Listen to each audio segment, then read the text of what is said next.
Here in America, we consume 1.2 million gallons of liquor every day. 1.2 million gallons that contribute to making millions of alcoholics. But the real tragedy? Of the 15 million alcoholics in this country, 4 million are under the age of 18. 4 million of them are our students. According to the American Council for Drug Education, by the 4th grade, 24% of our children say schoolmates have encouraged them to use cocaine or crack. By the time our seniors graduate from high school, 25% of them will smoke marijuana regularly. In the wake of this epidemic, administrators, superintendents, and parents groups are desperately searching for relevant, engaging, and challenging interaction with students.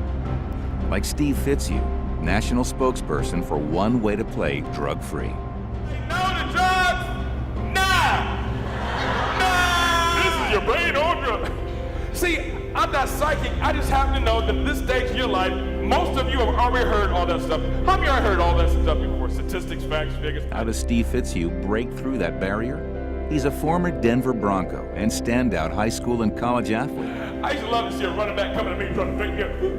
If you were not here, I'd be the best looking thing in here. Once he has their attention, he educates, entertains, and finally confronts students for 45 minutes they will never forget. But I also know that there's a percentage of you who plan on soaring, your parents plan on you soaring, your teachers know that if you just by yourself, son, you can soar, but chances are you may never get off the ground.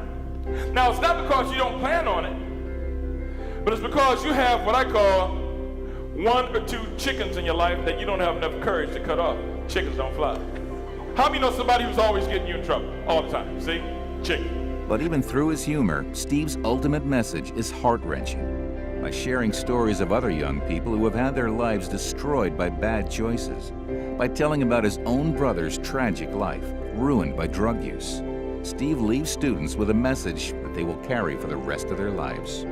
All of those elements of my personal life have now become beachheads by which I can launch into the lives of students all around America. Ultimately, how do we measure success? If together we can create, in the heart of a young person, a hope for the future. If we can kindle the desire to rise above limits that are put on them by circumstance, by their peers, if we can show them that when it comes to drugs and alcohol, there's just one way to play, then we have succeeded.